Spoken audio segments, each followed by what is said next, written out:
ए माई का रे? भोला जी तो हमार दिल के श्रद्धा सुंदर लड़की दे करके पूरा कर दिलन। अच्छा अब मन करता कि है सावन के पावन महीना में देवघर जाके बाबा भोला जी के जल चढ़ाया थी माई। हाँ बेटा, लेकिन अकेले कैसे जेबे? देवघर में तो बड़ा भीड़ रहेला ना। दूर माई छोड़ ना, जाए देना, सब बाबा भोलेनाथ के कृपा से ठीक हो जाई। Music by Neha studio.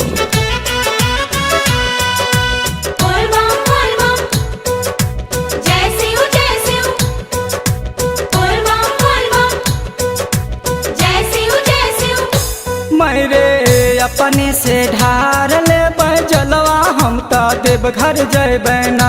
मेरे अपने से ढार ले जलवा हम तो देवघर जैबे ना। देवघर जैबे ना, हम तो देवघर जैबे ना। देवघर जैबे ना, हम तो देवघर जैबे ना। मेरे अपने से ढार अबे जलवा हम तो देवघर जैबे ना। मेरे अपने से ढार अबे जलवा हम तो देवघर जैबे ना।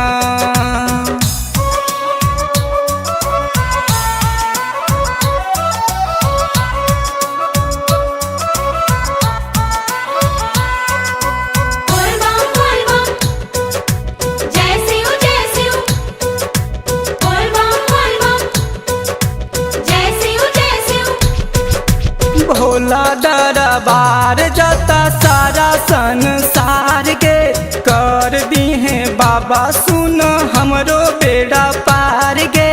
हमरो बेड़ा पार गे।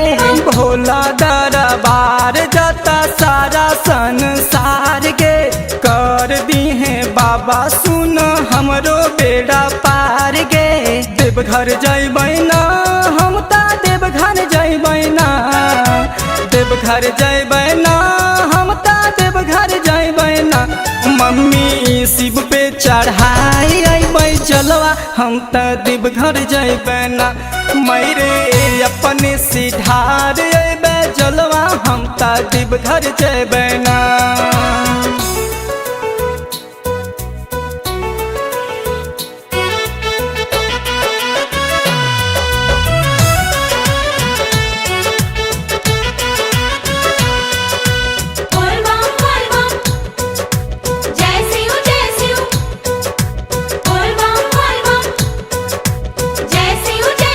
जलावा उठाइब माई सुल्तानगंज से कीन के ले आइब कांवर कादिरगंज से।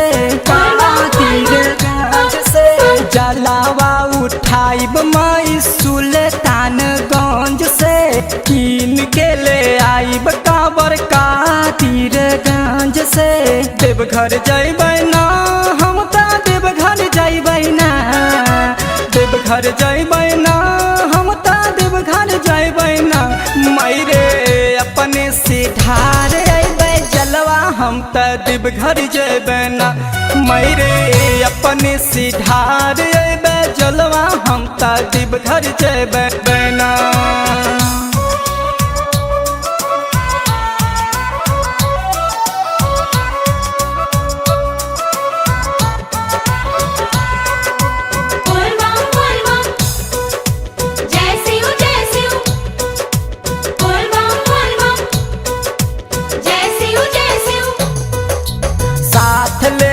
जैबै माई दिलीप चौहान के, मोनू मोहित पप्पू सर मोहम्मद कमरान के। मोहम्मद कमरान के साथ ले जैबै माई दिलीप चौहान के।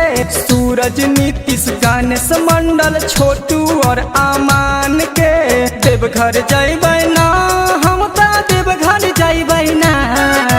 देवघर जैबै ना, हम ता देवघर जैबै ना।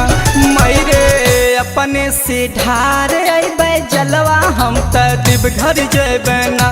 मेरे अपने से ढार अबै जलवा हम ता देवघर जैबै ना।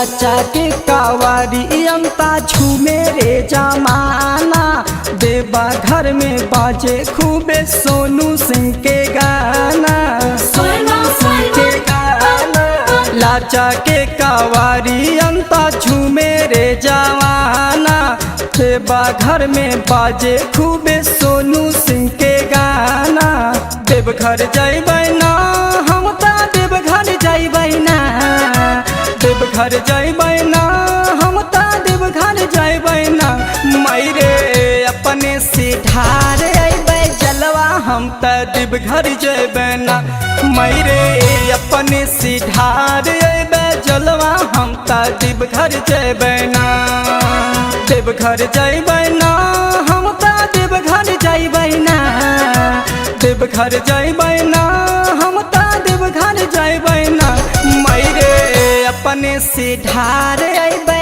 जलवा हम ता देवघर जइबै ना मैरे अपने से ढार अइबै जलवा हम ता देवघर जइबै ना।